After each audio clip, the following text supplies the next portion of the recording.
Très bien. Bon, ben, bonjour à toutes et toutes. Alors, on est réunis ce matin pour le séminaire. J'avais laissé c'est toi, Fabien, qui présente les règles. Oui.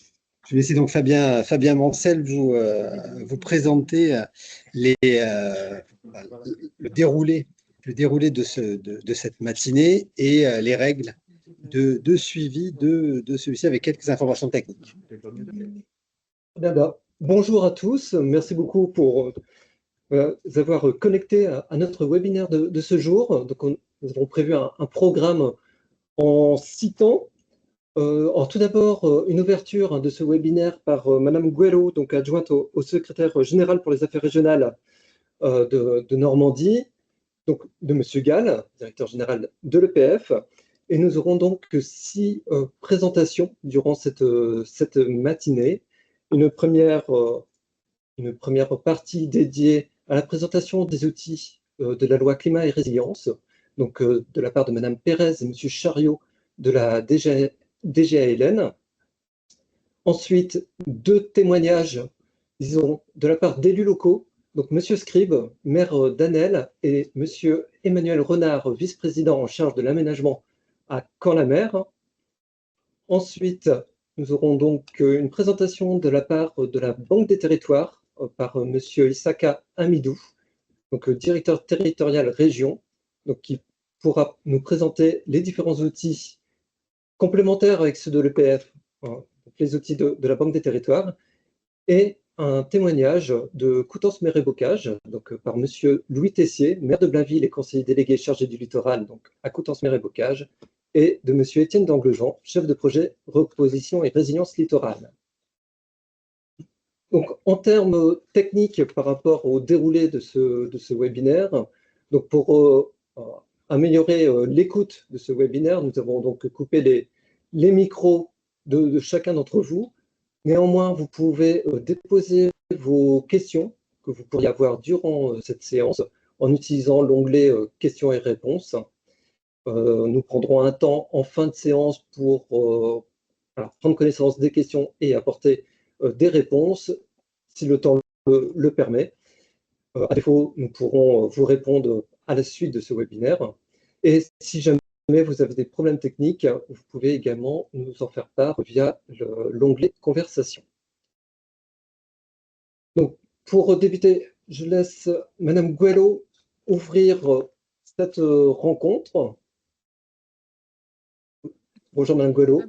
Oui, bonjour à tous. Merci beaucoup pour ce temps que vous me donnez pour introduire ce webinaire.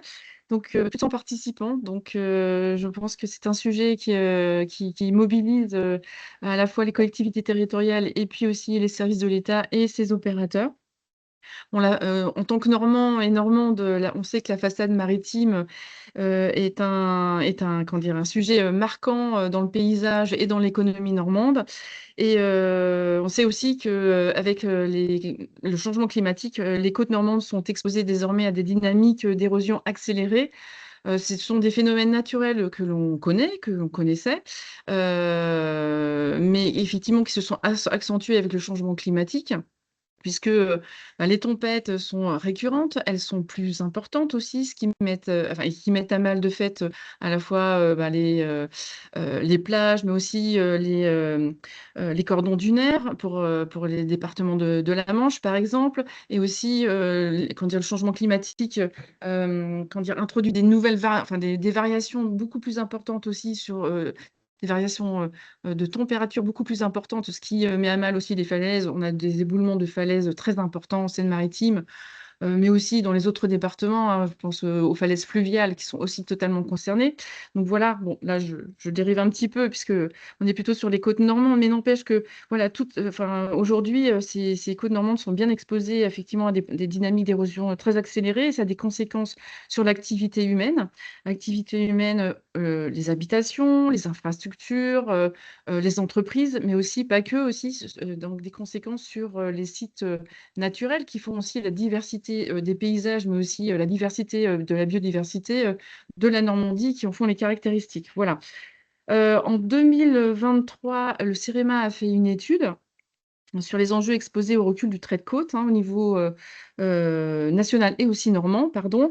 Et à l'horizon 2050, il y a une prévision d'environ 1500 logements qui seraient directement concernés par le recul du trait de côte. Et puis, à plus long terme, on va dire, à l'horizon 2100, un nombre de logements d'à peu près 4000 qui seraient concernés effectivement par comment dire, les inondations, la submersion marine et la question effectivement de la continuité et de l'implantation de cet urbanisme. Des campings aussi sont concernés, donc l'activité touristique, mais pas que, parce que quand on parle effectivement de recul du trait de côte, il faut penser aussi à toute l'activité agricole en mer et en terre, voilà, qui sont concernés. Donc voilà des impacts et des conséquences très importantes pour l'économie générale normande de ce recul du trait de côte. Alors, nous ne sommes pas, vous comme nous, comment dire, immobiles face à cette situation puisque, côté État, depuis quelques années, on a mis en place une stratégie nationale de gestion intégrée, du trait de côte qui a été récemment révisée justement pour prendre en compte l'ensemble des conséquences, du changement climatique et qui a posé notamment des recommandations stratégiques comme la limitation de l'urbanisation, la planification de la recomposition aussi spatiale du littoral ou la construction de projets territoriaux intégrés. Voilà. En local, depuis 2022, l'ADREAL aussi travaille sur ce sujet-là et surtout mène une réflexion et des actions au travers d'une communauté de travail, communauté qui s'appelle Littoraux Normands 2027. Et cette démarche est totalement en complémentarité et en réponse aussi en écho à la démarche engagée par la région, Notre-Dame, pardon, notre littoral de demain. Excusez-moi, notre littoral de demain. Voilà. Donc des actions qui sont déjà, parce que effectivement, le changement climatique, on en parle depuis quelques années, donc on n'est pas uniquement en réaction, mais plutôt en anticipation pour avoir un territoire normand résilient vis-à-vis des conséquences de ce changement climatique. On intervient aussi par le biais de cofinancement, que ce soit l'État ou la région. Et là, je pense particulièrement au contrat plan État-région 2021-2027, dans lequel la région inscrit au titre de ses fonds propres 15 millions d'euros qui sont dédiés justement à l'accompagnement des projets en faveur de l'adaptation au changement climatique, sans compter effectivement la programmation de 10 millions d'euros au travers du FEDER. Côté État, on met on met sur la table aussi les enveloppes financières dédiées du fonds vert pour le traitement du recul du trait de côte, à la fois pour soutenir la réalisation des cartes locales de projection du recul du trait de côte, vous savez, au titre de la réglementation, puis à un horizon de 30 ans et 100 ans. Voilà. Une enveloppe financière aussi qui permet de soutenir les études préalables justement qui sont nécessaires à l'élaboration de stratégies locales de gestion intégrée. Mais aussi une enveloppe financière qui est dans l'opérationnel, puisqu'elle permet de soutenir financièrement des actions de recomposition des territoires, voilà, au travers notamment des projets qui sont faits dans le cadre des projets partenariaux d'aménagement, les PPA. Voilà, mais aussi de l'opérationnel, à savoir la relocalisation, par exemple, de camping, tel qu'on a pu le faire en Seine-Maritime du côté de Création. Voilà. Donc depuis 2023, l'État a permis, s'est engagé à hauteur de 1,5 million d'euros. Alors, je m'arrête sur ce montant parce qu'en réalité, il est très faible et je voudrais effectivement passer un message parce qu'en réalité, ce 1,5 million d'euros ne représente que 20 de l'enveloppe financière que met à disposition l'État pour justement traiter ce sujet du recul de trait de côte. Donc je fais un appel pour effectivement qu'on mobilise tous cette enveloppe puisque l'ensemble de l'enveloppe n'est absolument pas consommé et pourtant on a effectivement des actions à mener sur ce sujet-là. Voilà. Alors, on parle effectivement de cofinancement et de financement, mais il n'y a pas que cet outil-là pour effectivement anticiper les conséquences du changement climatique et permettre une résilience de notre territoire. Il y a aussi des outils réglementaires et puis législatifs, et notamment les outils qui ont été mis en place par la loi climat. Ce sont des outils qui sont présentés tout à l'heure par nos collègues de la DGLN. Voilà. Dans le cadre du décret du 29 avril 2022, il y a déjà 55 communes qui se sont portées volontaires justement pour pouvoir agir, et particulièrement pour établir les cartographies justement à horizon 2030 et 2050, et particulièrement 44 communes dans la Manche. Voilà. Euh, voilà, maintenant on est à une nouvelle étape, et tout l'intérêt effectivement de ce webinaire, puisque maintenant que ces cartographies s'achèvent, puisqu'on a les financements aussi côté région, côté État, et la mobilisation des collectivités territoriales, le sujet, c'est de comment on passe à l'opérationnel, comment on peut être accompagné aussi dans cet opérationnel. Donc, d'où l'opportunité aujourd'hui de faire ce webinaire organisé par le PFN, et qui nous permettra effectivement de voir quels sont les outils et l'accompagnement que peut nous proposer le PFN dans les démarches que l'on peut que vous pouvez mettre en place, vous élus, collectivités, dans vos projets de recomposition. Voilà, je termine rapidement ce propos introductif parce qu'on était un petit peu en retard, et je ne voudrais pas que le cœur du sujet de ce webinaire soit mangé par effectivement une introduction un peu trop longue. Donc, en tout cas, déjà, merci à l'ensemble des collectivités qui vont apporter leur témoignage durant cette matinée. Merci aux représentants de la DGALN aussi, et aux équipes de l'EPFN, et puis à la participation aussi de la préfecture de région. Et puis, donc, une bonne séance à tous, j'espère effectivement très instructive et constructive. Merci. Merci beaucoup, Madame Gallo, pour cette introduction qui pose le cadre du sujet sur lequel on est réunis ce matin. Alors, quelques mots complémentaires, mais je vais passer assez vite puisque vous avez déjà effectivement indiqué un certain nombre de points précis. D'abord, comme vous l'avez dit, on est un territoire qui est exposé au recul du trait de côte. Vous avez une carte qui présente l'indicateur national de l'érosion côtière. Alors, qui dit érosion dit aussi quelques zones d'accrétion, mais principalement, effectivement, de l'érosion. Alors,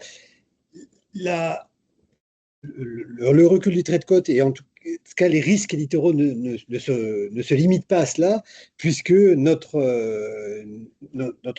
territoire est aussi soumis à des risques encore plus larges à travers les remontées de nappe ou les submersions marines qui ne sont pas évidentes dans ce cadre-là. Alors, juste un point, vous constatez qu'effectivement, il y a 1700 km de côte. Depuis longtemps, on évoquait plutôt 600 km de côte pour la Normandie. L'Adréal a fait un travail très intéressant où elle est allée effectivement d'abord rajouter les îles. Bon, elles ne sont pas très nombreuses, mais surtout le linéaire des fleuves sous influence maritime. Et on verra dans la présentation que va nous faire tout à l'heure Emmanuel Renard, que tout le sens que peut avoir effectivement cette inclusion dans le cadre effectivement des démarches à conduire pour prendre en compte les risques littoraux, et c'est le cas sur la vallée de l'Orne. Alors, il y a aussi 13 PPR submersion marine qui sont approuvés sur le territoire. Et enfin, un sujet qu'on abordera dans la présentation, parce qu'il n'est peut-être pas spécifique à la Normandie, mais il est important dans notre région, c'est celui des décharges littorales. Elles sont présentes à la fois dans les cordons dunaires, mais aussi dans les valleuses des falaises. Et donc, l'EPF s'est engagé aussi dans des interventions dans ce cadre-là. Alors, une fois qu'on a présenté rapidement, effectivement, les impacts, il faut parler d'enjeux. Et comme l'a dit Madame Gouallo, quand on regarde les impacts qui sont les impacts et les enjeux en termes de logement, on voit qu'on a plus de 100 000 logements qui sont menacés par le seul risque de submersion marine en Normandie. C'est un travail qui a été conduit par le CEREMA, avec une carte qui a été présentée dans le cadre de l'Itéro-Normand 2027.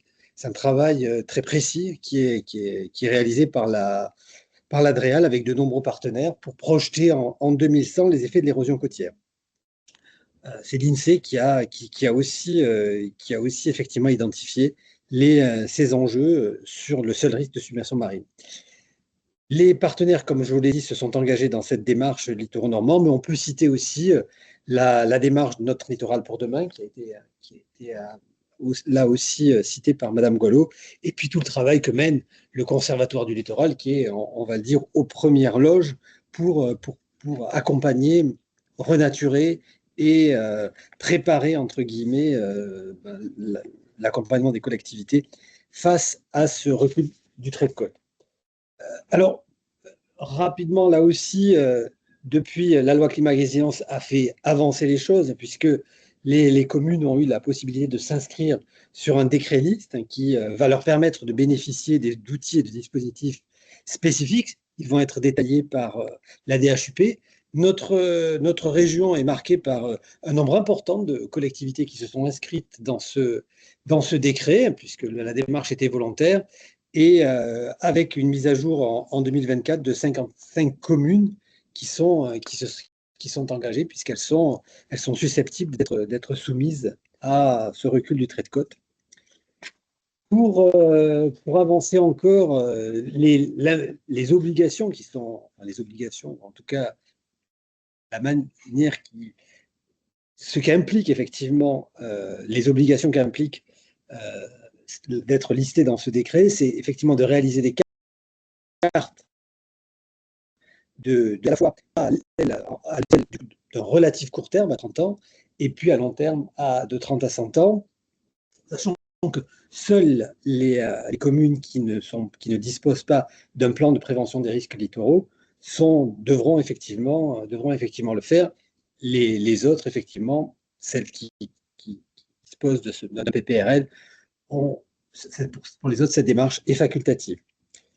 Alors, la majeure partie des communes qui sont dans le décret se sont déjà engagées dans cette production de cartes, et c'est principalement plutôt celle de la Manche, puisque dans le Calvados, la plupart sont pourvues de PPRL.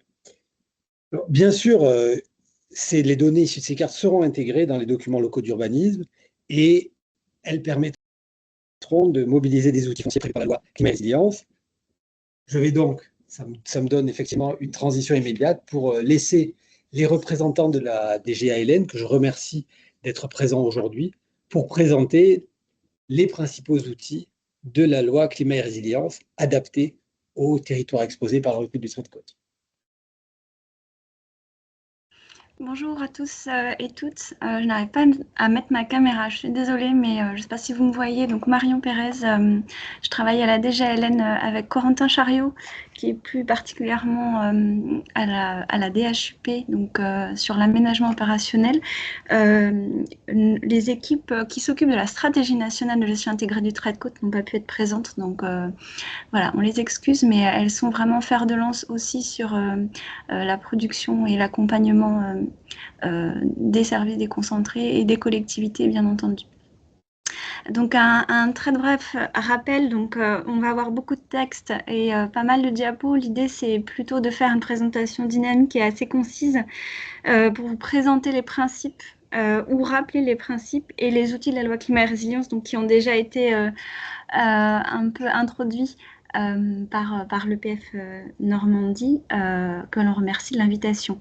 Donc, pour rappel, la loi climat et résilience, elle propose une responsabilité partagée, on va dire, sur l'adaptation au recul du trait de côte, elle consacre le rôle des collectivités territoriales via leurs compétences d'aménagement et d'urbanisme. Donc, on a des mots-clés qui sont en lien avec l'adaptation au changement climatique, qui sont anticipés, adaptés et recomposés. Donc les grandes étapes, donc je suis une collectivité, qu'est-ce que je dois faire ou quelles sont mes possibilités dans le cadre de la loi climat et résilience, c'est en effet identifier et donner à voir pour permettre d'améliorer la connaissance au niveau local et de partager cette connaissance. Ensuite, on a une autre étape qui est de passer de la connaissance à l'action pour pouvoir gérer les biens qui sont dans les zones exposées, donc les biens qui sont déjà dans les zones, les nouveaux biens qui vont arriver dans ces zones-là, mais surtout peut-être anticiper et penser, planifier la recomposition spatiale et la relocalisation dans les zones non menacées. Diapo suivante, s'il vous plaît, merci. Donc, pour améliorer la connaissance et partager l'information, la première action que rend possible la loi climat résilience, c'est l'inscription en effet sur cette fameuse liste qui est sanctuarisée dans un décret mis à jour en général depuis le début de sa promulgation de façon annuelle.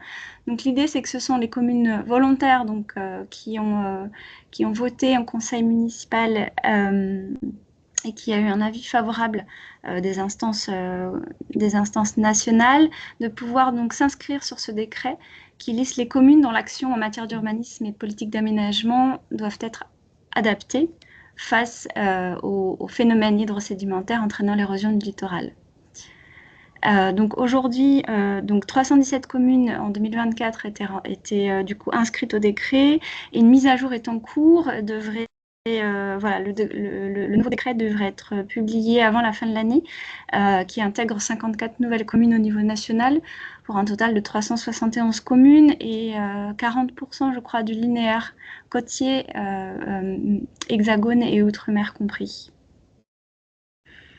Diapo suivante, donc pour améliorer la connaissance, l'étape suivante, comme le précisait l'EPF, c'est d'établir une carte locale d'exposition au recul du trait de côte. Donc l'idée, c'est de pouvoir être accompagné par des acteurs, en effet, comme le CEREMA ou BRGM, qui ont produit un guide de recommandation. On vous a mis les références plus loin, mais aussi de pouvoir du coup solliciter un financement, puisqu'en effet le fonds vert permet un financement à 80% la réalisation des cartes. Donc l'idée, c'est bien d'identifier le risque, en tout cas à court et moyen terme, donc jusqu'où l'érosion du trait de côte arrive dans les 30 ans à venir et aussi dans le futur un peu plus longtemps, dans les 100 ans à venir. L'étape suivante, et c'est ça qui donne accès aux autres outils de la loi climat et résilience qu'on vous présentera, qui agissent en effet davantage sur le foncier, c'est d'intégrer cette cartographie aux documents d'urbanisme ou aux documents en tenant lieu pour les communes qui n'ont pas de PLU. Et donc, c'est d'inscrire cette cartographie dans le document graphique du règlement, avec d'identifier la délimitation de ces zonages et de produire la synthèse des études techniques et, dans la mesure du possible, les actions issues des stratégies locales que vous souhaitez donc réaliser dans le rapport de présentation. Alors, qui réalise la carte donc, au niveau communal, mais il y a aussi une possibilité pour les EPCI qui ont la compétence du coup dédiée de pouvoir réaliser une carte et l'intégrer au niveau intercommunal. Donc, comme le disait le PF aussi, il y a un lien qui est fait avec les PPRL. Donc, pour les collectivités qui ont un PPRL en cours, la carte n'est pas obligatoire. La carte locale d'exposition au recul du trait de côte, en revanche, elle ne donne pas droit aux outils de la loi climat et résilience que nous allons décliner par ailleurs. Diapo suivante, s'il vous plaît. Donc, une fois que la carte est intégrée au PLU ou PLUI, le premier des avantages, si je puis présenter cela comme ça, c'est une obligation d'information dans le cas de l'IAL, donc dans le cas de l'information acquéreur-locataire, pour les nouveaux, donc qui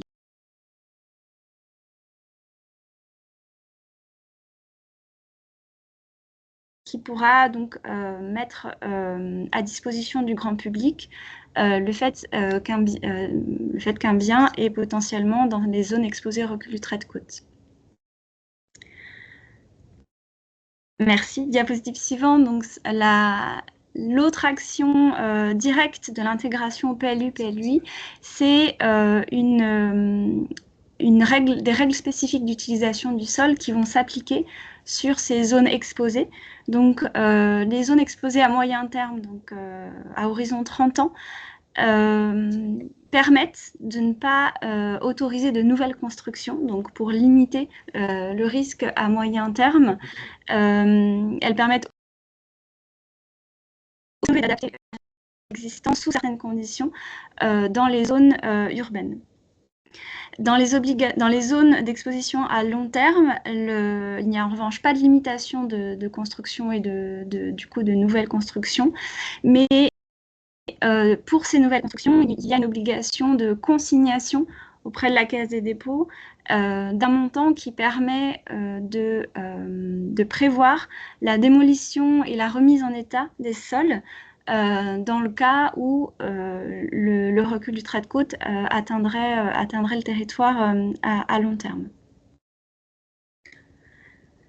Et là, je vais laisser la parole à mon collègue Corentin qui va continuer à vous présenter les autres outils du foncier avec peut-être une précision sur la méthode d'évaluation des biens dans le cadre du droit de préemption qui est en fait la slide d'après. Donc, est-ce que ça vous dérange si on inverse juste les deux slides? Si vous pouvez passer d'abord sur la slide 17, merci, et ensuite revenir à la slide 16. Pour vous présenter du coup les outils en lien direct avec le foncier. Corentin, je te laisse la parole. Merci Marion, bonjour à toutes et à tous. Donc effectivement, une fois qu'on a une bonne connaissance du recul trait de côte, quels sont les outils qui sont proposés par la loi climat et résilience? On va d'abord la mobilisation des établissements publics fonciers, donc avec comme première mission d'acquérir des terrains, de les gérer, voire de les préaménager pour le compte d'une collectivité. Mais ça vous sera présenté dans tout le cours de la matinée, puisque c'est eux qui organisent cette session. Donc voilà, la loi les a quand même ajouté cette mission d'adaptation des territoires littoraux au recul trait de côte. Et ils nous accompagnent à Coutances notamment. Ensuite, un autre outil, c'est la création d'un nouveau droit de préemption. Donc, une fois qu'on a la connaissance de recul trait de côte à 30 et 100 ans, les biens peuvent être préemptés dans les zones exposées. Pour les biens mis en vente dans la zone 0,30, ils peuvent l'être aussi dans la zone 30-100 ans, mais sur délibération de la commune ou de l'EPCI concerné. Ce droit peut être délégué, notamment aux EPF, et ce droit de préemption prime sur tous les autres, sauf sur celui des espaces naturels sensibles. Alors, slide précédente, qui est en fait la suivante, merci. Donc, une fois qu'on a de nouveau la connaissance, on peut voir quels sont les biens qui sont menacés. Et donc, pourquoi on aurait besoin d'une méthode d'évaluation des biens? C'est qu'on a besoin de sécuriser des outils de maîtrise foncière publique des biens les plus exposés à l'érosion du trait de côte. Et à travers ça, c'est sécuriser les finances locales. Donc, cette méthode s'applique dans deux cadres, en fait. Le premier, c'est le cadre de préemption que j'ai présenté à l'instant. Et dans le deuxième, c'est pour utiliser un outil qui s'appelle le bail réel d'adaptation à l'érosion côtière, que je vous présenterai ensuite. Donc, dans les deux cas, c'est pour déterminer le juste prix.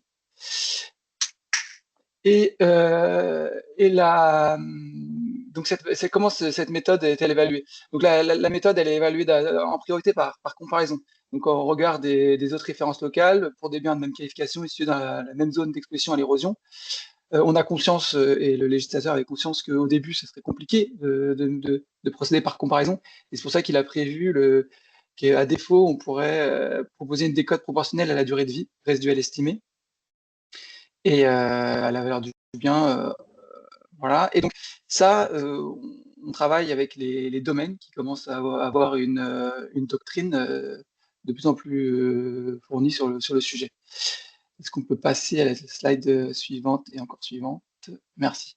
Donc, un autre outil, c'est donc là, si vous en avez parlé, le bail réel d'adaptation à l'érosion côtière. Donc, en fait, c'est quoi l'objectif de cet outil? C'est de pouvoir donner la possibilité à la puissance publique, que ce soit l'État, une commune ou un groupement de communes, un établissement public, de pouvoir acheter un bien et puis de pouvoir l'exploiter, de pouvoir le louer, en fait, le temps ce temps de location permet finalement de rembourser tout ou partie du prix d'achat. Alors bien entendu, il faut quand même qu'il y ait une durée de vie suffisante pour pouvoir avoir un minimum de rentabilité dans ce modèle économique. Donc c'est pour ça que c'est prévu de pouvoir l'utiliser qu'à partir d'une durée de vie minimum de 12 ans. Et puis à la fin, ça permet à la puissance publique d'avoir la main en fait, sur ce bien et de pouvoir procéder à sa démolition, à la renaturation. Donc ça permet quand même de l'utiliser le temps ça permet d'essayer de trouver un modèle économique. Donc aujourd'hui, on n'a pas encore d'exemple à vous proposer sur le territoire national. En revanche, on commence à avoir plusieurs touches pour pouvoir l'expérimenter. Donc c'est un peu la course à l'échalote entre la Normandie et la Nouvelle-Aquitaine. Donc j'espère que ce sera vous les premiers. On peut passer à la slide suivante. Et donc, dans la planification, petit retour dans la planification, à travers ces outils, c'est juste pour dire finalement à travers cette slide que tous les niveaux sont concernés, que ce soit au niveau du SAR, c'est pour fixer les objectifs de moyen et long terme en matière de gestion de trait de côte, que ce soit au niveau du SCOT, qui pourra identifier les secteurs visant à accueillir des installations et des constructions pour des projets de relocalisation. Bien entendu, en dehors des zones exposées au recul de trait de côte. Et c'est pour ça que la cartographie est primordiale, c'est pour pouvoir avoir cette connaissance-là. Et enfin, au niveau plus fin, dans le PLU, et donc Étienne qui est présent vous fera sans doute ce qu'ils ont fait dans leur PLUI, c'est-à-dire sécuriser des fonciers de relocalisation pour des équipements qui sont menacés. Ensuite, slide suivante. Et donc voilà ce qui m'intéresse le plus, puisque je suis référent PPA trait de côte. Donc les PPA, c'est un projet partenarial d'aménagement. Alors, il n'a pas été créé par la loi Climat Résilience. En revanche, il a été créé par la loi Elan en 2018. Mais la loi Climat Résilience met en avant cet outil pour s'adapter au recul du trait de côte. En deux mots, un PPA, c'est un cadre contractuel d'abord entre l'État et un EPCI auquel peuvent se joindre là où les communes concernées, le département, la région. Et le but premier d'un PPA, c'est d'établir une gouvernance pérenne. Et on voit que c'est ça qui marche en premier. C'est ça qui est très fonctionnel. La raison première des souscriptions PPA, c'est l'accompagnement financier, aujourd'hui à travers le Fonds vert. Et puis, ça permet également un accompagnement en ingénierie avec le Centre de ressources naturelles associé à Grand Paris Aménagement. Ça permet également d'accélérer des projets, la réalisation de projets, parce que finalement, tout le monde est autour de la table, donc tout le monde peut donner ses alertes, tout le monde est au courant également qu'il y a ce projet qui aura lieu. Et puis, ça peut aussi donner des outils juridiques exorbitants du droit commun. Alors, on a mis un petit paragraphe sur la possibilité de la dérogation à la loi littorale. C'est effectivement une ouverture à travers la loi Climat Résilience. Néanmoins, c'est très encadré et limité. Et même si c'est pas écrit, je vous prie de l'enregistrer. Cette dérogation est donc très regardée et c'est à partir d'1 kilomètre du rivage. Voilà, pour avoir ça en tête. Aujourd'hui, nous avons 7 PPA, voilà, et le 8e est en cours de signature à Biscarrosse, donc en Normandie, Criel-sur-Mer et Coutances-Mer et Bocage. Vous allez être présenté ensuite. La slide suivante. Marion, je te laisse la main. Ton micro. Yes. Merci Corentin. On vous a fait 2 slides simplement pour vous repartager donc les outils d'accompagnement les outils financiers et non financiers que l'État met à disposition du coup des collectivités. Donc bien entendu également les EPF, donc je n'ai pas remis ici dans les outils financiers, mais qui sont à la fois des aides à l'ingénierie, au portage foncier et possiblement au financement. Donc en termes de financement, vous retrouverez sur le portail Aide et Territoires l'ensemble en fait, des actions qui sont financées dans le cadre du Fonds vert. Et donc vous avez, comme le citait Corentin, le financement des projets partenariaux d'aménagement, donc sous réserve qu'ils soient contractualisés avec la DGALN. Vous aviez aussi une expérimentation sur l'adaptation et la relocalisation des campings. Donc je ne suis pas sûre qu'elle soit renouvelée en 2026, mais on a tenu à la mettre pour préciser qu'en tout cas, il y a eu des financements qui avaient été apportés dans ce cadre-là jusqu'à présent. Et bien entendu, sur la question de la connaissance et sur l'élaboration des stratégies locales, donc l'État soutient à 80% le coût des cartes locales, et jusqu'à 50% des études de prestations nécessaires à l'élaboration d'une stratégie locale, qui est un peu le fer de lance aussi de la loi climat résilience. Je crois que la Banque des territoires va aussi parler lors de ce webinaire, donc ils vous détailleront plus précisément leur offre d'ingénierie et le financement notamment de chargés de mission. Et slide suivante. Voilà, c'était simplement pour rappeler les grands opérateurs, donc en l'occurrence le PFN en Normandie, mais bien entendu donc sur le sujet de maîtrise, portage foncier, les EPF, et sur le sujet de connaissance et de définition des stratégies locales, plus spécifiquement le CERMA et le BRGM, qui donc produisent des guides. Donc là, je vous ai mis le guide de recommandation d'élaboration de la carte locale. J'ai peut-être oublié de mettre le lien, mais normalement, il y avait le lien en direct. Qui est en cours de mise à jour, notamment pour intégrer des sujets techniques de l'intégration dans le géoportail de l'urbanisme, etc. Et un guide de recommandation à l'élaboration des stratégies locales qui est également en cours de création cette fois-ci. Voilà, et je vous ai également mis le portail qui s'appelle Géolittoral, qui permet de retrouver tous ces éléments. Voilà. Merci de votre écoute, du coup, et à disposition. Merci beaucoup, Madame Pérez, Monsieur Chariot, pour cette présentation des différents outils. Alors, nous allons poursuivre avec un témoignage de la commune d'Anel, avec le maire, Monsieur Alain Scribe, qui malheureusement rencontrait des difficultés techniques ce matin. Je ne suis pas sûr que ce soit résolu. Est-ce que Monsieur Scribe, vous nous entendez? Ouais, donc, a priori, le micro ne fonctionne pas. Alors, pour pouvoir poursuivre, je vais présenter de façon moins précise du coup que ce que M. Scribe aurait effectué. Donc, la commune d'Anel, située dans le département du Calvados, sur la communauté de communes de Seul-Terre-et-Mer, qui est une commune de près de 600 habitants, qui rencontre effectivement les enjeux liés aux risques littoraux, pour lesquels plusieurs démarches ont déjà été réalisées sur le territoire, avec un PPRL qui a été approuvé en 2021.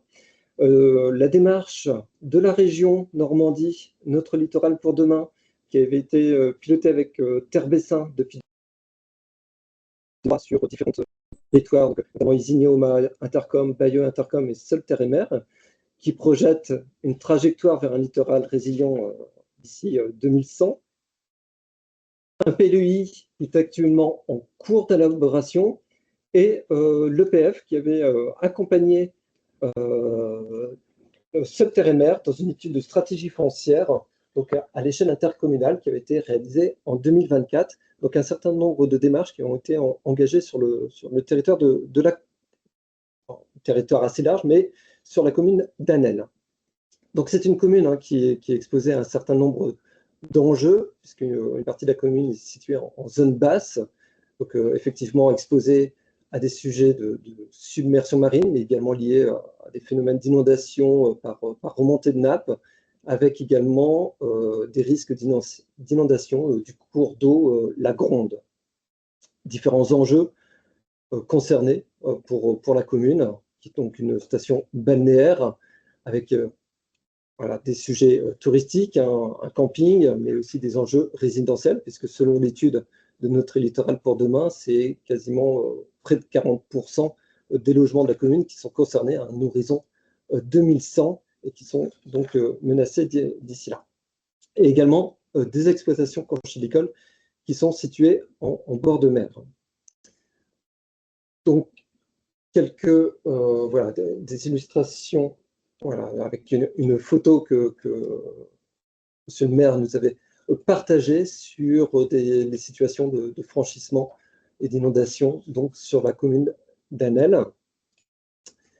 Et donc une étude de stratégie foncière que nous avions réalisée en 2024 avec donc la communauté de communes de Seul-Terre-et-Mer qui avait déjà identifié certains gisements fonciers dans la tâche urbaine, pas forcément dédiés aux sujets littoraux, enfin par rapport aux risques littoraux, mais différents sujets, habitat, voire de développement économique, Donc, une étude de stratégie foncière que le PF avait réalisée en maître d'ouvrage avec cofinancement de la communauté de communes et de la région de Normandie. Étude qui sera donc approfondie prochainement avec une étude plus fine, disons, sur l'identification des fonciers disponibles pour éventuellement accueillir des sujets de relocalisation par rapport aux enjeux menacés sur la commune. Donc, une étude qui va recenser les potentiels fonciers de la commune avec différentes phases. Donc, il y a 3 phases, hein, une partie de recensement, de hiérarchisation des contraintes, une deuxième partie dédiée à l'identification des potentiels fonciers de repli et une troisième phase d'étude des outils réglementaires mobilisables. Donc, c'est une étude flash, comme on l'appelle, puisqu'elle est sur une durée assez courte, qui est financée par le PF, mais qui pourra donner un premier éclairage à la commune sur les potentiels fonciers pour le repli éventuel. Hein. Étude qui associera bien évidemment les services de l'État, la communauté de communes de Seul-Terre-et-Mer et de Terre-Bessin et de la région. Étude pour laquelle nous sommes actuellement en cours de conventionnement. Donc voilà, donc j'étais assez bref hein, sur cette présentation et j'excuse encore M. Scribe hein, qui est parmi nous, qui nous écoute et qui n'a pas pu faire le témoignage comme il aurait aimé le faire. Je propose du coup de laisser M. Renard, donc vice-président à Caen-la-Mer, la communauté urbaine de Caen-la-Mer, pour nous faire un témoignage sur le prochain PPA de l'estuaire de l'Orne et les enjeux du territoire. Monsieur Renard, je vous laisse. Oui, merci Gilles. Bonjour à toutes et à tous et merci de m'avoir sollicité pour ce témoignage. Il s'agit effectivement, on a décidé et la signature devrait avoir lieu normalement le 12 décembre, donc de s'engager en fait dans la PPA de l'estuaire de l'Orne, qui serait le premier PPA estuarien en France, c'est un peu sa typicité, je crois aussi le plus grand en termes de superficie. En fait, cette démarche, elle a été issue, alors beaucoup d'entre vous, je pense, connaissent la redirection du projet de la presqu'île de Caen, mais c'est venu effectivement de ce projet d'un écoquartier d'à peu près 2300-2500 logements, plus des activités. On était prêt à signer avec les promoteurs. Et puis, le dernier rapport du GIEC, le rapport du Haut Conseil pour le climat, ont montré effectivement une élévation du niveau de la mer nettement supérieure et plus rapide que ce qui était prévu. Est apparue aussi la question de la remontée des nappes phréatiques. Et donc, on a décidé de stopper le projet. Mais de ne pas abandonner le territoire et donc de rediriger en fait le projet sur quelque chose de différent que je vais vous présenter dans quelques instants. Mais en fait, cette décision, elle a eu pour intérêt à la fois de dépasser un cadre normatif qui était le plan de prévention des risques multiples, qui en fait n'était pas encore adapté justement aux évolutions des données scientifiques, mais surtout de changer d'échelle temporelle et d'échelle spatiale, c'est-à-dire d'être capable de se projeter à 100 ans. Et en termes d'échelle spatiale, c'était de dire cette vague du nouveau bassin qui est en tissu urbain presque de Caen. La vraie question, c'est la question de l'estuaire, puisque Caen est le fond de l'estuaire de l'Orne, et donc de remonter, de prendre en considération ce qu'on appelle la basse vallée de l'Orne jusqu'à l'embouchure de la pointe du Siège à Ouistreham. Et donc, on s'est dit, mais en fait, alors grâce à des contacts d'ailleurs avec le ministère, que je remercie encore, en portant à notre connaissance l'existence en fait de cette démarche des PPA, sincèrement, j'en avais pas vraiment beaucoup entendu parler. J'en avais un peu entendu parler sur Coutances, Mer et Bocage, qui est un peu exemplaire en la matière, on le verra tout à l'heure. Et on s'est dit, c'est peut-être la bonne solution. Donc, on a pris ce périmètre des 24 communes qui sont en fait les communes du périmètre du plan de prévention des risques multiples et qui touchent 3 EPCI, la communauté urbaine de Caen-la-Mer, la Comcom de Normandie-Cabourg-Pays d'Auge pour quelques communes, et aussi quelques communes de la communauté de communes Vallée de l'Orne et de Ledon. Et l'idée, c'était à la fois de constater qu'on avait beaucoup de démarches, beaucoup d'études, beaucoup de dispositifs qui étaient déjà engagés sur ce territoire. Hein. On pense évidemment aux actions, par exemple, du Conservatoire du littoral qui sont menées depuis des années via les programmes Adapto pour la renaturation de l'embouchure de la pointe du Siège. Mais tout ça a été fait de manière un peu atomisée et en fait, on n'avait jamais mis tout le monde autour de la table. Et donc, on s'est dit, ben voilà, c'est une bonne opportunité pour réfléchir ensemble, redonner de la cohérence de l'action publique et puis avoir une stratégie de résilience et d'adaptation à long terme via une réflexion aussi sur un urbanisme, et je vais vous le montrer, transitoire et réversible. Donc, il fallait mettre en place une gouvernance. Alors, on a fait une première instance plénière, alors ça nous a un peu effarés, à la fois enchantés, c'est qu'on s'est retrouvé quand même avec presque une centaine de structures, voilà, y compris des scientifiques, les collectivités locales et tous les acteurs publics, privés, associatifs étant concernés par le sujet. Ça fait beaucoup de monde, mais c'est, je crois, la seule façon d'y arriver. Donc l'objectif, c'est de pouvoir construire, comme ça vient d'être présenté dans le cadre du PPA tout à l'heure, élaborer en fait une stratégie d'adaptation du territoire, donc de recomposition spatiale et bien évidemment de pouvoir décliner et mettre en œuvre cette stratégie. Alors, pour l'illustrer, parce qu'on a plusieurs sites un peu pilotes en fait sur ce territoire, vous pouvez passer à la slide suivante, merci. On va avoir déjà 3 sites un peu identifiés. On a le site de l'embouchure de la pointe du Siège. On a des sites sur le berge de l'Orne. Et puis, on a cette ZAC en fait, du nouveau bassin là, qui apparaît dans les dessins qui sont présentés sur la slide. En fait, on a travaillé avec un bureau d'études avant de s'engager dans le PPA sur comment on peut dessiner le devenir en fait de cet espace-là qu'on ne voulait pas abandonner en se disant est-ce qu'on peut faire quelque chose d'ici 2100 ? Et l'idée, ça a été effectivement de se dire, mais oui, alors d'une part, on aménage très vite tout de suite un peu une partie de cette friche pour requalifier l'espace public. Voilà, d'ailleurs, on travaille beaucoup sur la question de la réutilisation, du réemploi pour que ça coûte le moins cher possible. Et puis, on savait que le coût le plus éloigné, ce serait aussi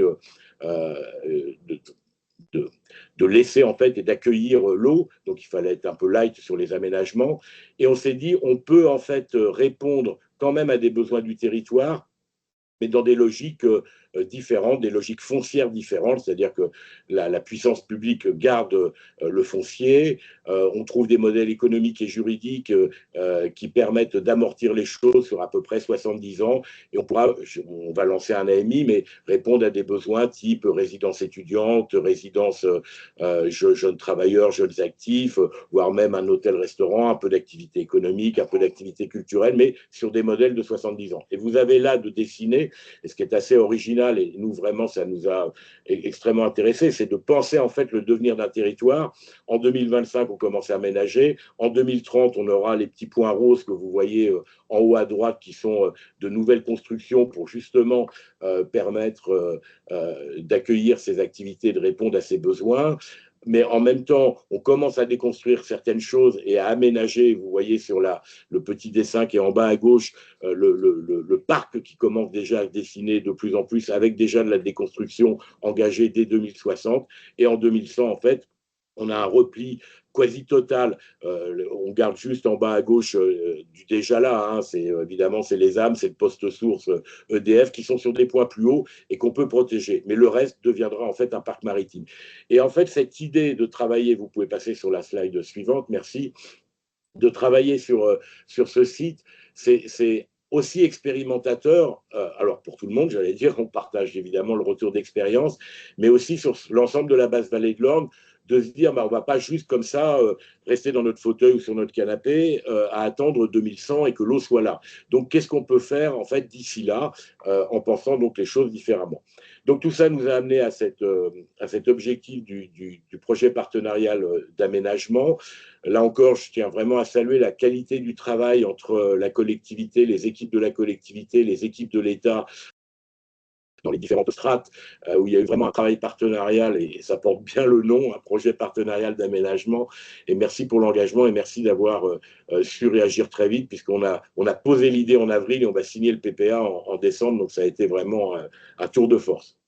Ce PPA, il se construit autour de 5 axes.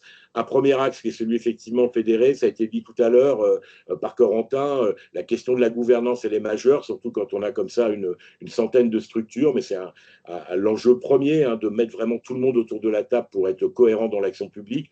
Le deuxième axe, c'est la connaissance, qui est quelque chose à mon avis de fondamental, c'est-à-dire qu'il va nous falloir approfondir encore notre diagnostic de vulnérabilité, notre diagnostic foncier, ce sera l'objet de la slide suivante, et aussi par exemple sur la question des nappes phréatiques, il y a eu l'étude Rivage 2100 portée par la région Normandie et l'Université de Rennes, mais qu'il nous faut approfondir. Donc on va avoir un diagnostic intégrateur dans toutes ces dimensions et avec une approche systémique. Le troisième axe, c'est l'anticipation, c'est-à-dire comment on peut effectivement construire ce schéma directeur d'aménagement, d'adaptation, de transformation, d'évolution de cette basse vallée de l'Orne. Le quatrième axe, ce sera sa mise en œuvre opérationnelle. Alors, qui commence, on a aussi un peu cette particularité, c'est-à-dire que souvent, on a un PPA préfigurateur qui pose les études, puis après un PPA opérationnel. Nous, on est déjà et préfigurateur et opérationnel. Voilà. Il faut toujours qu'on fasse un peu différemment. On en est désolé parce que ça complexifie parfois les choses, mais c'est aussi l'intérêt. Et puis le dernier axe, alors il n'est pas inutile, c'est un axe sur lequel il faut qu'on travaille, c'est toute la question de la sensibilisation des acteurs au-delà en fait de ceux qui sont déjà concernés par le PPA, et on peut particulièrement penser évidemment à la question des habitants. On est sur un sujet qui est anxiogène, qui est touchy, qui est sensible.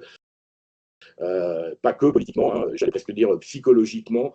Et donc, on a à travailler énormément sur la question de l'acculturation au risque, l'acculturation au risque, et pas que au risque, aussi aux certitudes d'un territoire qui va bouger. Et donc, ça va être un axe de travail important. Donc, les sites démonstrateurs, je vous en parlais. L'idée, c'est d'utiliser autant que faire se peut la possibilité d'un urbanisme réversible, temporaire. Alors, temporaire, c'est quand même 5, 6, 7 décennies, c'est pas rien, c'est pas juste un urbanisme temporaire sur 5 ans ou sur 10 ans, et il faut qu'on arrive à en imaginer l'ensemble des composantes. Et puis, je crois que ça, c'est aussi un enseignement vraiment majeur de ces réflexions. Je le montre souvent dans le retour d'expérience, je prends un petit schéma qui montre entre aujourd'hui et le plus 1 mètre qu'on aura, c'est 16 mandats électoraux. 16 mandats électoraux. Donc, pour nous élus, il faut vraiment qu'on change nos logiciels et notre manière en fait, d'appréhender les choses pour être capable de se projeter dans le long terme et de travailler sur la bonne échelle. Et puis enfin, la dernière slide, si je ne me trompe pas. Voilà, merci. Puisqu'on est invité par le PFN, évidemment, c'est tout l'apport que le PFN pourra nous apporter. Alors, on travaille évidemment depuis longtemps et en étroit partenariat avec l'établissement sur des plans d'action foncier. Ils nous ont aidés aussi dans la stratégie foncière qu'on a pu mener dans le cadre à la fois du projet de territoire et de l'élaboration de notre plan local d'urbanisme intercommunal, habitat et mobilité. Et là, ils vont réintervenir de manière plus spécifique sur cette question, en fait, des relocalisations et de l'impact. Alors, j'ai oublié de dire aussi au moment où on a arrêté en fait le projet Presqu'île, on a décidé avec l'État de lancer une étude hydraulique dynamique pour comprendre le fonctionnement dynamique et hydraulique de la basse vallée de l'Orne, dont on aura les résultats 2027-2028, qui évidemment va être très impactant pour pouvoir déterminer les effets, mieux les connaître. On aura d'ailleurs un jumeau numérique et ça permettra de mieux travailler là-dessus. Donc, on va solliciter l'EPF et c'est inscrit dans le plan d'action du PPA pour 2 actions qui se suivent, se succèdent. Première action, l'établissement d'un référentiel foncier en termes d'analyse du foncier, de la dureté foncière pour comprendre et mener un peu une hiérarchisation. Et puis après, avoir une vraie mise en place de cette stratégie foncière pour la mise en œuvre des actions voilà, qui sont présentées sur cette slide. Ça se fera avec la SPL Camp la Mer Aménagement sur la faisabilité opérationnelle et évidemment une cohérence avec l'ensemble des autres actions. On a toujours cet enjeu vraiment de la cohérence globale. Et je finirai juste, si vous me le permettez, je crois que c'est la dernière slide, oui, sur le fait qu'au niveau du pôle métropolitain Camp Normandie Métropole, donc qui regroupe Camp la Mer, mais aussi d'autres communautés de communes, Cœur de Nacre, Vallée de l'Orne et de l'Odon, Valais Dunes, Saint-Gall Suisse normande et puis le Pays de Falaise. Alors, pas le Pays de Falaise pour le Scott, mais bon, on espère peut-être qu'ils nous rejoindront. On vient de prescrire au niveau du pôle la révision de notre SCOT pour en faire un SCOT AEC qui intégrera notre plan climat, air, énergie territorial. On veut vraiment en faire un SCOT climatique et un SCOT de transition. Et donc, par rapport à ce qui était présenté tout à l'heure sur l'impact de la loi climat et résilience, en particulier sur le SCOT, on aura là évidemment quelque chose qu'il faudra qu'on prenne en compte dans la révision de notre SCOT. Voilà. Merci beaucoup pour cette présentation complète et qui montre à la fois la complexité du sujet sur lequel on travaille, la multiplicité des partenaires, la nécessité d'intégrer la dimension temporelle. On va tout de suite proposer à Louis Tessier et Étienne Anglejean de prendre la parole pour nous parler effectivement de PPA qui lui est plus engagé, un des 3 PPA littoraux historiques, on va dire, pour nous dire effectivement comment est-ce qu'ils travaillent sur le territoire des entre-deux-arbres, sur lequel le PPA est engagé depuis 3 ans. Bonjour à toutes et à tous et merci pour l'invitation de l'EPFN à contribuer sur ce webinaire. Je vais faire une petite présentation technique du PPA avant de laisser la parole à Louis Tessier. Donc moi, je suis Étienne Anglejean, chef de projet recomposition et résilience littorale. Et donc Louis Tessier, conseiller délégué au littoral pour Coutances, mer et bocage. Très rapidement, pour présenter le PPA de Coutances, mer et bocage, donc on est sur un PPA qui se répartit sur 3 communes, donc à l'ouest du département de la Manche, donc sur les communes d'Agon-Coutainville, Blainville-sur-Mer et Gouville-sur-Mer. Ce PPA a été signé en 2021, donc en partenariat notamment avec l'État et l'établissement public foncier de Normandie, mais il associe une dizaine de partenaires publics. On est sur un périmètre qui est alors pas aussi grand que le PPA à venir de Caen-la-Mer, mais qui donc je disais que ce PPA se répartissait sur 3 communes, sur un périmètre de réflexion de 100 km², et il pose 3 axes d'intervention. D'abord, anticiper l'évolution face au recul du trait de côte, accompagner aussi la gestion transitoire de ce trait de côte avec à la fois des actions de gestion de l'érosion, gestion de la submersion et en lien aussi avec les démarches de sécurité civile, et puis accompagner notamment les habitants, les élus, dans une démarche d'accompagnement au changement. Donc on est vraiment sur une démarche intégrée. Aujourd'hui, il a été question finalement du passage des études stratégiques vers l'opérationnel, et de ce point de vue-là, était un acteur essentiel sur la commune de Gouville-sur-Mer, donc 2 campings et une aire de camping-car qui sont exposés au recul du trait de côte, et la planification du repli stratégique des activités conchilicoles à Blainville-sur-Mer, enfin à Agon-Coutainville et Blainville-sur-Mer, autour de Blainville. Pour vous donner quelques chiffres, les campings à Gouville-sur-Mer, ça représente environ 2,5 millions de retombées économiques annuelles sur la commune, et les activités conchilicoles dont on parle représentent environ 1700 emplois directs et indirects. Donc on est sur des activités tout à fait stratégiques. Là-dessus, on peut passer peut-être à la slide suivante. Super. Le format de l'accompagnement de l'EPFN, il nous a permis de travailler sur 2 volets principaux, qui ont d'ailleurs été évoqués aussi par Monsieur Renard. D'abord, l'élaboration d'une stratégie foncière. Donc, on a travaillé dès 2022 avec le PFN sur l'identification des potentiels fonciers pour pouvoir accueillir ces activités concernées. Et puis, en parallèle, on a également travaillé avec le PFN sur finalement les modalités de mise en place des opérations de relocalisation. En 2022, ils nous ont accompagnés finalement sur l'état des lieux du juridique et réglementaire en lien avec la promulgation de la loi climat et résilience, donc pour y voir un peu plus clair sur les outils qu'on pouvait mobiliser. Et puis, on est aujourd'hui dans une phase très concrète de montage opérationnel sur lequel on est également appuyé par le PFN. Concrètement, pour vous donner quelques chiffres, notamment l'élaboration de la stratégie foncière, on a scruté finalement plus de 50 000 tènements fonciers sur l'ensemble des communes concernées par le PPA pour qualifier leur capacité finalement à accueillir ou non des activités à relocaliser.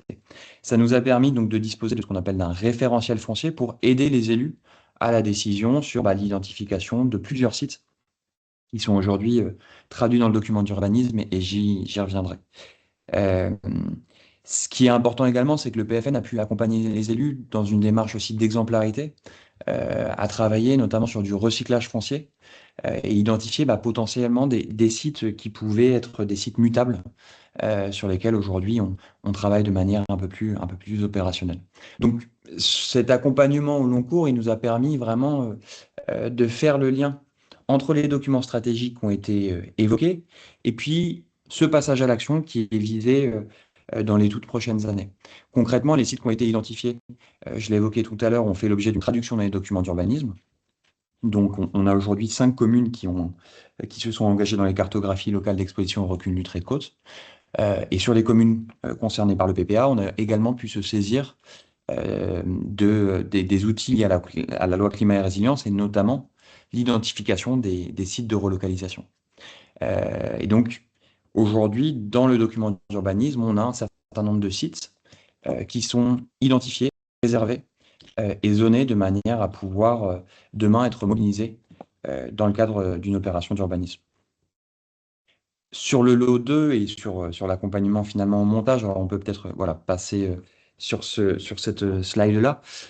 Concrètement, on a identifié 2 sites, un site à l'entrée de Bouvines-sur-Mer qui permettrait d'accueillir les campings et les infrastructures menacées à l'échelle de la commune.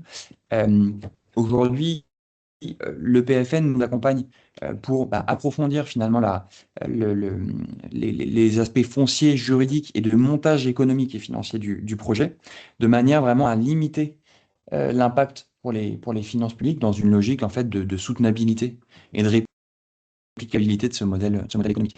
Sur le secteur de Gouville-sur-Mer, on a également une réflexion en fait sur le site de départ, avec finalement, et Corentin Chariot l'évoquait tout à l'heure, une réflexion très spécifique sur les modalités finalement d'accompagnement progressif à la fin d'une activité. Et de ce point de vue-là, l'accompagnement de l'EPFN est aussi essentiel sur l'aspect juridique, mais aussi sur le travail, sur le modèle de gestion transitoire. On peut peut-être poursuivre sur la slide suivante. Super.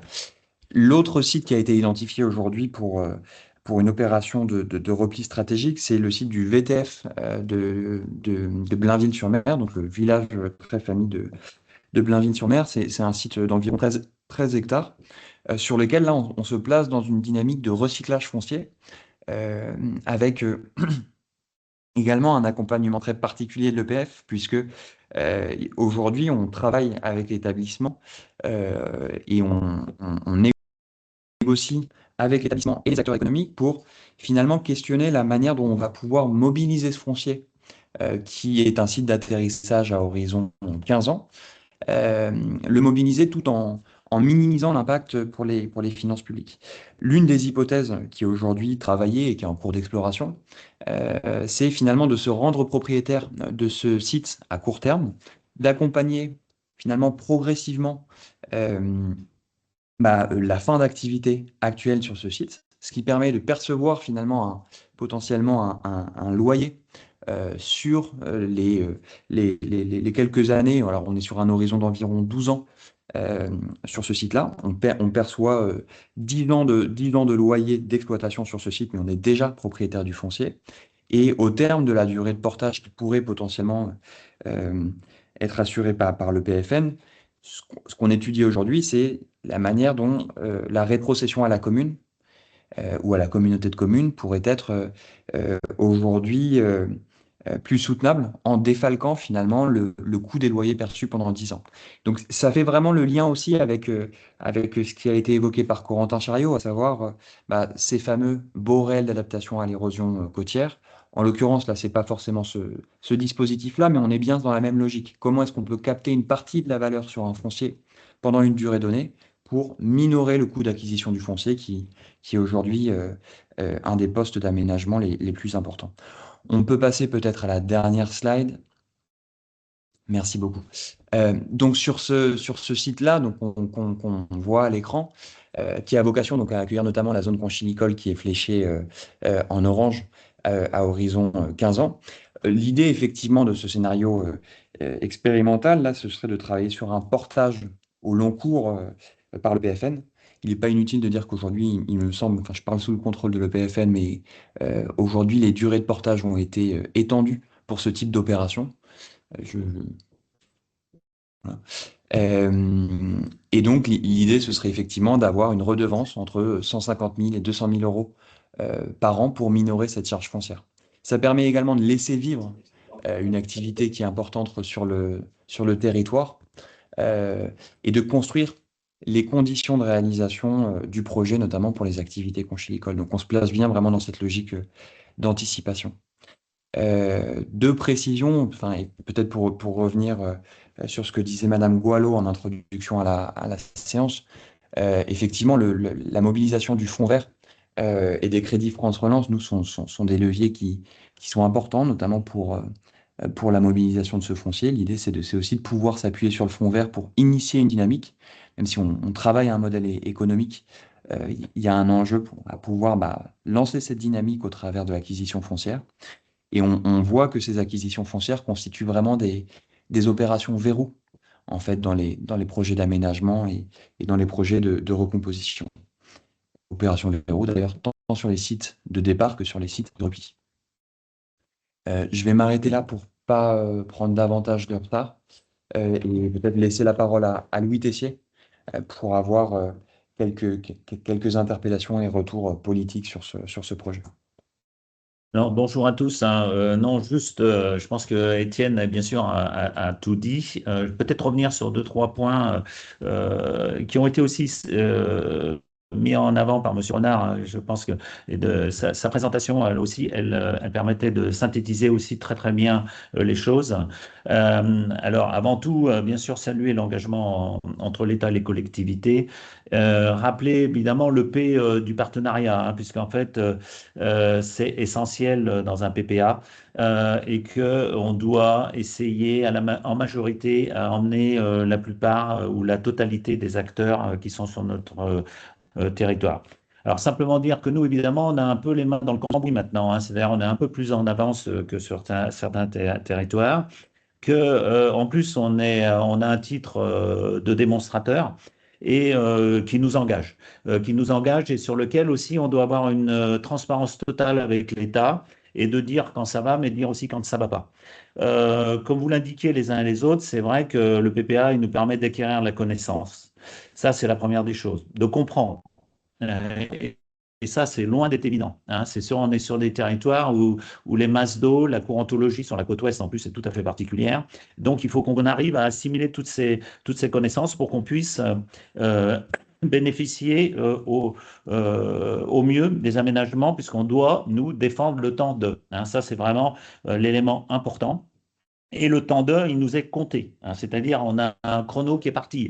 On le voit bien, nous, à chaque tempête.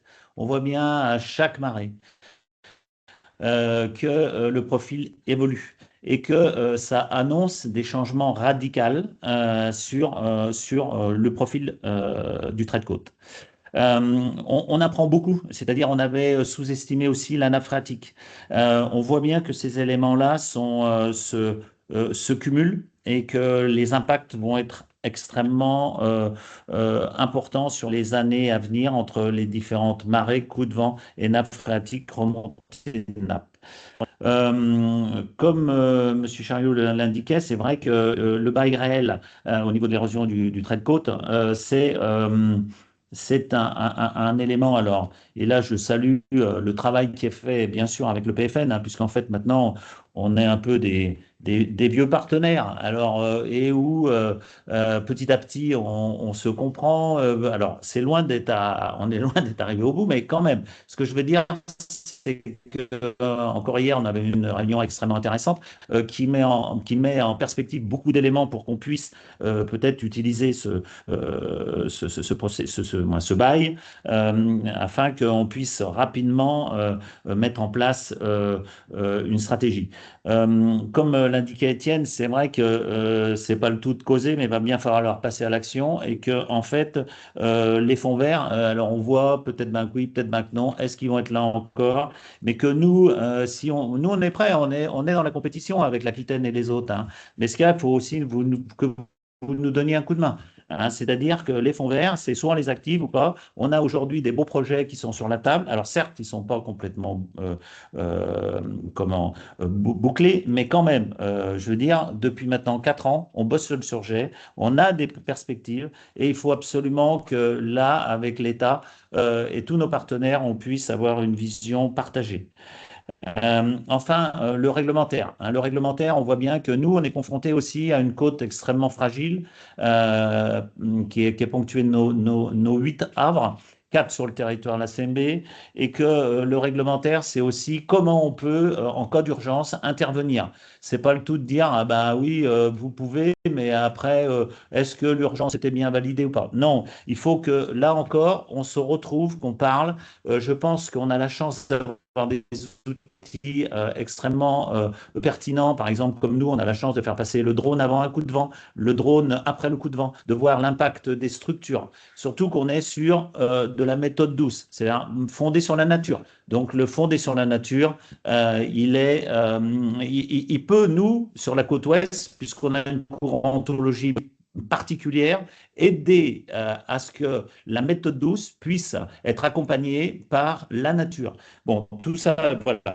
Je ne vais pas continuer parce que bon, Étienne aussi a été très clair. Voilà. Merci en tout cas à l'EPFN parce que l'EPFN, c'est vraiment un acteur pour nous important et que cet acteur, eh ben, de plus en plus, on rentre dans le concret et on va concrétiser justement des choses extrêmement importantes pour nos territoires. Voilà.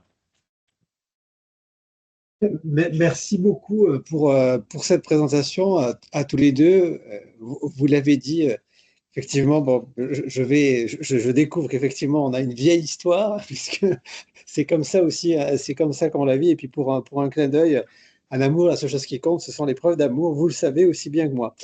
Pour continuer effectivement, et comme le timing a été légèrement bousculé, je propose que tout de suite, effectivement, la Banque des Territoires vous présente les outils qui sont mobilisables, ce qui me permettra à la fin de conclure pour vous dire effectivement en 3 principales étapes quel est l'appui que peuvent trouver les collectivités auprès de l'EPF. Voilà, je laisse tout de suite Monsieur Isaka Amidou vous présenter tout ça. Oui, bonjour à tous. Merci pour cette invitation. Pour la partie Banque des Territoires, je vais aller très vite parce que j'entends M. Gall, on a un peu de retard sur la présentation, et aussi parce que je pense que beaucoup a été dit intéressant sur la partie sur les précédentes présentations. Je veux simplement vous indiquer, voilà, toutes ces mesures, ces projets liés au retrait de côte doivent être financés. Et nous, là, à la Banque des Territoires, ce qu'on se propose, c'est d'être un partenaire financier de ces enjeux. Alors, comment? Vous savez que la Banque des Territoires, notre intervention, elle se fait principalement via l'angle projet. Donc, on a essayé de mettre en place des offres que je peux un peu caricaturer sur un triptyque de conseiller à travers l'ingénierie, financier à travers du prêt ou ce qu'on appelle investissement. Je reviendrai dessus un peu plus tard. Donc, conseiller financier et opérer, ça peut prendre la forme d'être opérateur pour le compte de l'État sur certains dispositifs particuliers ou notamment plus en outre-mer, on arrive à faire. Et je peux même rajouter un autre 4e axe un peu à côté qu'on appelle sécuriser, c'est la partie consignation que je ne veux pas détailler ici, mais qui fait partie des solutions, des outils que l'État a réglementés pour et qui se fait auprès de la Caisse des dépôts et consignation. Donc, le mot consignation fait écho à cette activité de consignation que l'État nous permet de faire. Donc, pour revenir sur la partie financière, c'est à travers les prêts principalement, un financement qui se veut très adapté aux problématiques rencontrées. Donc, un prêt qui peut être soit dit pré-transformation écologique, ou pour la partie préservation du patrimoine naturel, notamment pour la partie foncière, on parle de prêt Gaïa ou de sobriété foncière. Sur la partie bâtimentaire, le prêt cohésion sociale et territoriale, et pour des problématiques bâtimentaires, on a souvent aussi des sujets de tourisme, de tourisme. Donc, il y a un prêt dédié, prêt tourisme, qui est vraiment qui fait écho assez aux problématiques qu'on rencontre, notamment sur le littoral normand, où il y a une activité touristique assez forte. Et donc, ce prêt a été quasiment pensé avec des expériences qu'on a pu rencontrer, pour pas citer, dans la Manche. Voilà. On en est un peu moins conscient pour l'instant, mais les catastrophes naturelles, c'est aussi des conséquences de tout ça, hein.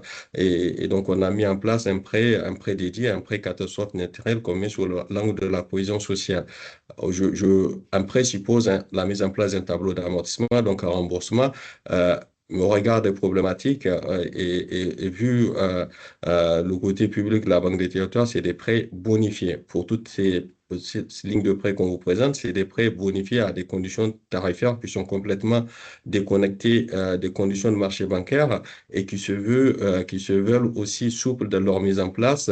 Souples parce que pour accompagner ces problématiques, il faut des prêts des financements intéressants en termes tarifaires, mais aussi un peu inhabituellement souples dans leur mobilisation. Si on peut passer au slide suivant sur la partie exemple. Donc voilà, pour un petit focus sur le prêt adaptation au changement climatique, hein, je rappelais les conditions de taux, c'est des prêts à taux, par exemple, livret A plus 0,6. Vous savez que notre ressource qu'on utilise pour faire les prêts, c'est principalement du livret A. C'est vos comptes, hein, c'est le mien, c'est celui de tous les Français que l'État nous demande de gérer, un bon père de famille, et d'utiliser les fonds de ces livrets A en financement des projets d'intérêt général. Et plus intérêt général que ces problématiques, on n'en a pas trouvé mieux. Et donc, c'est pour ça qu'on déploie le prêt et transformation écologique avec du livret A plus une marge fixe de 0,6 sur une durée qui peut aller jusqu'à 60 ans. 60 ans étant, vous le savez, des durées assez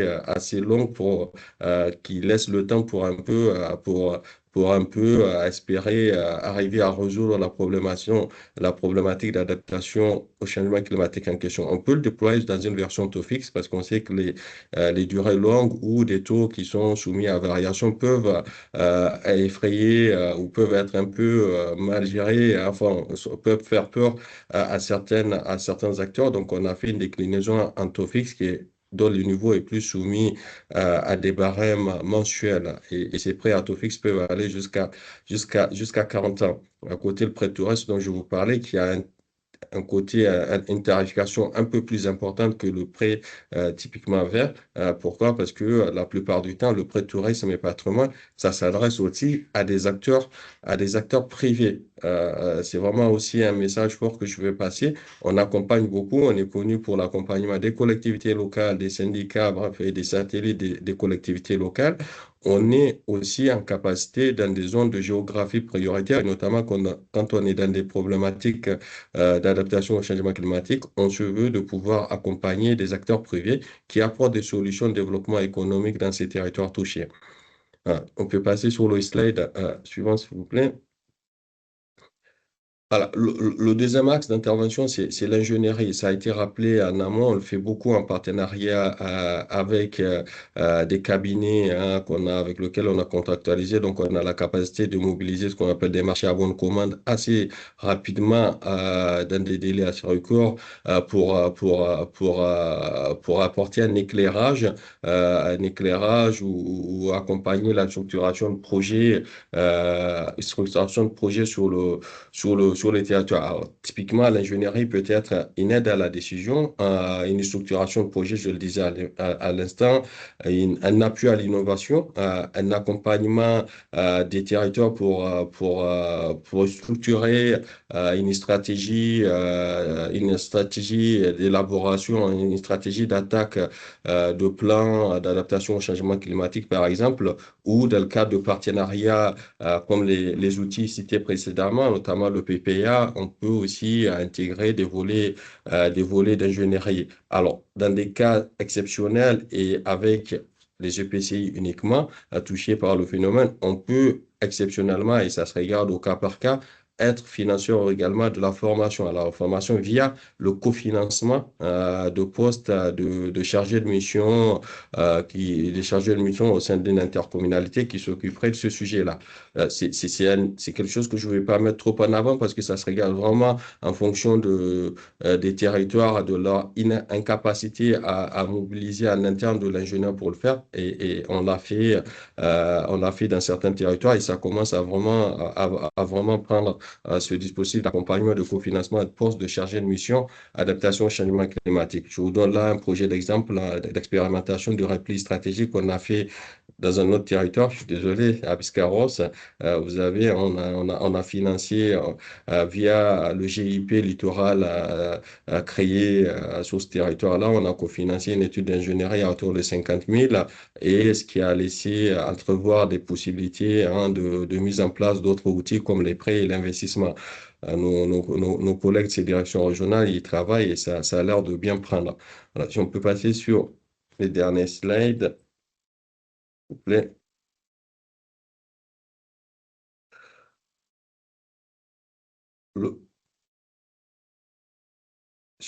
Voilà.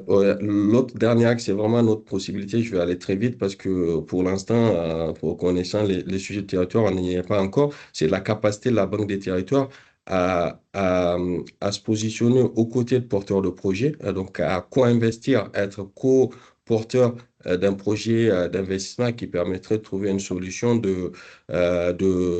qui apporterait une solution par exemple, de transfert d'activités d'activités de développement économique qui seraient menacées par le sujet du retrait de côte. Et donc, la Banque des territoires serait co-investisseur en apportant des fonds propres et porter le risque du projet aux côtés du porteur de projet qui peut être un acteur privé, la collectivité ou une structure créée ad hoc, une structure de type SEM, Société d'économie mixte. Voilà, pour la Banque des territoires, je voudrais que vous reteniez la possibilité donc pour la Banque des territoires d'intervenir en ingénierie, cofinancement de la stratégie d'adaptation au changement climatique, ingénierie pour structurer les projets en amont, ingénierie pour éclairer sur le devenir du territoire aux côtés d'autres acteurs, la partie ingénierie, la partie financement qui peut prendre la forme d'un prêt ou de l'investissement, et en dernier ressort, la partie consignation. Voilà pour ma présentation. Alors, je suis confus parce qu'effectivement, il me reste 1 minute pour vous présenter l'action de l'EPF qui est un peu court, mais je vais pas le faire en 1 minute, je vais vous mobiliser encore, je vais essayer de faire ça en 5 minutes, sachant que vous retrouverez les outils dans la diffusion du document. Je pense que ce qui est important, et c'est ce qu'on voulait vous montrer ce matin, à travers les exemples, vous avez pu percevoir comment l'EPF accompagne les collectivités. On a vraiment cette volonté de le faire de façon globale et intégrée, hein, c'est ce qui nous semble important et c'est ce qu'on fait dans les exemples qu'on vous a présentés ce matin. Alors, il y a 3 grandes familles d'intervention de l'EPF, autour d'abord d'un apport en ingénierie d'études, j'y reviendrai, d'un apport en ingénierie foncière et puis d'un apport en travaux. Alors, sur l'ingénierie d'études, vous l'avez vu, on peut faire des études flash littorales qui vont permettre aux collectivités de mieux connaître et cibler le foncier à l'échelle communale. C'est l'exemple d'Annelle qu'on vous a présenté. On a d'autres exemples, mais là, je ne m'y arrêterai pas tout de suite. C'est des études qui doivent être rapides, mais qui vous permettent déjà, effectivement, d'avoir une précision sur où est-ce que je vais pouvoir imaginer demain du repli de mes activités. On l'a vraiment testé avec des collectivités qui se posaient ces questions. Je pense à Criel en particulier, qui aujourd'hui est rentré dans un PPA. Le deuxième point, c'est à une échelle un peu plus large, c'est comment est-ce qu'on aide les collectivités à rentrer dans une stratégie foncière pour préparer la recomposition. Là, en rapprochant à la fois les besoins, ce qu'on fait moins dans le cadre de la première étude, où là, on va regarder seulement où sont les fonciers de repli. Là, c'est plutôt les besoins et les fonciers qui peuvent accueillir ces replis. Si les premières sont financées en totalité par l'EPF, là, on est dans des cofinancements. On les cofinance aujourd'hui dans le cadre de la convention Fonds Friche avec la région. Et puis, on travaille aussi parce que, vous l'avez compris, on est quand même sur des sujets qui sont particulièrement complexes. Donc, cette recomposition, elle est particulièrement difficile hein, sur le plan financier, opérationnel, juridique. Donc là aussi, on avance dans des études pré-opérationnelles de recomposition. Vous avez eu tout à l'heure effectivement le témoignage de Coutances Mer et Bocage. On est dedans aujourd'hui et on voit combien effectivement on a besoin de disposer de modèles de recomposition parce que aujourd'hui c'est pas naturel. C'est clairement il faut qu'on voit comment on peut cheminer en s'appuyant sur le temps en particulier, qui est un excellent allié, parce que pendant le temps, on va créer de la valeur. Comment on capte cette valeur au service des projets? La deuxième thématique sur laquelle on intervient, c'est l'ingénierie foncière. Ça, c'est plutôt notre métier historique, hein, sur lequel on a effectivement des compétences qu'on développe depuis 50 ans maintenant, sur comment est-ce que on est là au bon moment pour se saisir des fonciers qui vont permettre effectivement d'anticiper, de préparer les recompositions futures. Là, on le fait en termes opérationnels. Je n'ai pas dit que précédemment, tout ce qui était précédemment, c'est à la fois cofinancé et c'est réalisé en maîtrise d'ouvrage. Là, effectivement, c'est des démarches qu'on réalise sans frais, sauf si effectivement on ne respectait pas effectivement les durées de portage. Mais ensuite, on se rend compte aussi qu'il va falloir qu'on acquiert des sites exposés ou en recomposition. C'est ce qui a été dit, ce qui a été présenté tout à l'heure. Là, on voit aussi comment, sur ces thématiques-là, parce qu'on est là aussi sur des champs relativement nouveaux, hein, sur ce qui est site exposé, on construit en marchant notre manière de faire, mais on est vraiment tout à fait prêt à avancer pour faciliter ces interventions pour les collectivités. Et puis ensuite, effectivement, il y a tout ce qui est sur ces fonciers qui sont exposés ou en recomposition, comment on invente des nouveaux dispositifs, parce qu'on a parlé du BRAEC tout à l'heure. On voit qu'il y a d'autres outils à la carte. Si on est dans des breaks presque en négatif, ce qui est proposé sur le site du VTF à Coutances, mais on a aussi des problématiques de camping. On verra là aussi comment est-ce qu'on va arriver à aider les collectivités pour pouvoir, à plusieurs, on a vu qu'on est dans des dispositifs multipartenariaux, éventuellement en mobilisant aussi la Banque des territoires pour arriver à inventer les nouveaux dispositifs qui permettront à la fois d'acquérir des fonciers exposés et de recomposer. Et puis le dernier champ sur lequel on travaille, c'est tout ce qui est la maîtrise d'ouvrage de travaux, parce que les sites en bord de mer sont souvent des sites sur lesquels, bon, vous l'avez vu, il va falloir en déconstruire certains. Vous avez aussi, pour des sites qui sont appelés à être renaturés demain, de la dépollution à mettre en œuvre, du désavantage sur des bâtiments existants. Et ça, c'est aussi ce qu'on sait faire depuis longtemps et qu'on réalise dans le cadre du cofinancement de notre convention avec la région. On a aussi alors un point qui est plus particulier, qui est celui de traitement des décharges littorales. On travaille depuis longtemps sur les décharges de la Manche, puisqu'on avait été appelé par le Conservatoire du littoral pour les accompagner, pour se substituer à leur maîtrise d'ouvrage pour la décharge de l'Ingreville. Et depuis, effectivement, ce travail, on le démultiplie sur la Manche, avec, en particulier sur Vic-sur-Mer, on a commencé à mettre en place une stratégie d'intervention. Ce qui est important là, c'est qu'on est dans un dispositif qui est très particulier parce qu'il est financé à 100% dans le cadre du plan des charges, ce qui facilite, vous en doutez, effectivement, ces interventions. Pour conclure, parce que je voudrais respecter au maximum le timing avant de...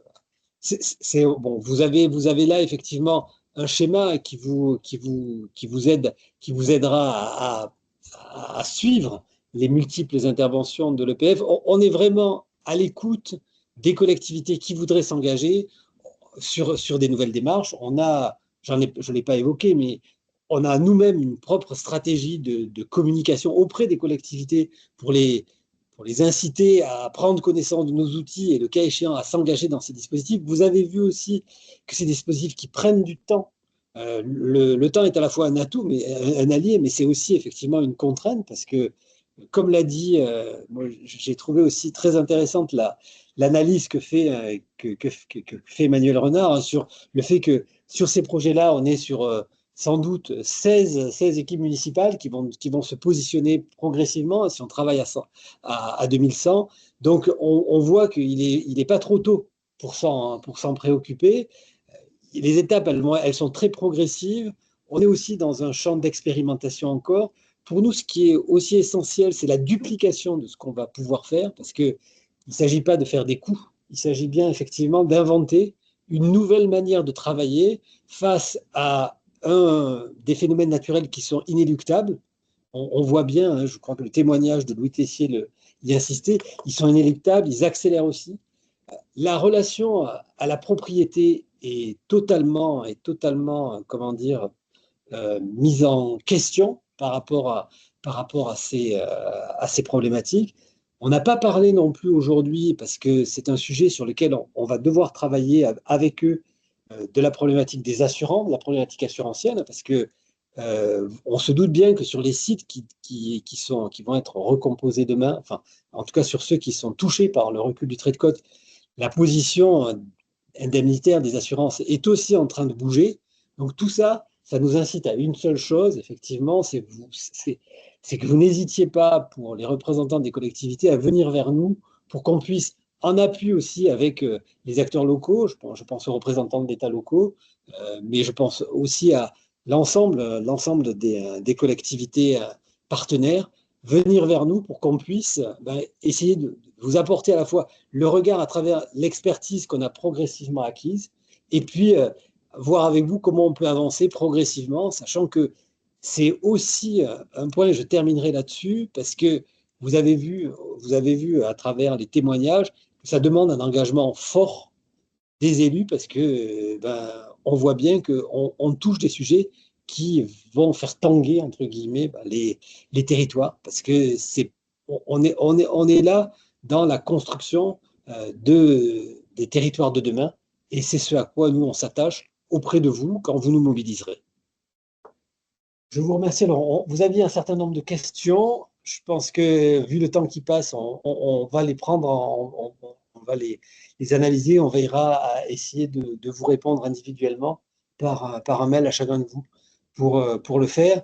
Je vous remercie encore tous d'être présents, d'avoir effectivement pris le temps ce matin pour suivre ces présentations. Je mesure aussi le fait qu'elles ne sont pas totalement complètes, mais n'hésitez surtout pas à nous recontacter si vous avez des interrogations. Vous voyez là effectivement le mail et le numéro de Fabien qui est à côté de moi, qui est le directeur de l'anticipation et du développement à l'EPF, et qui est tout à fait prêt à répondre à toutes vos questions. Merci encore, et bon week-end, puisque c'est lui qui s'annonce aujourd'hui. Au revoir à tous.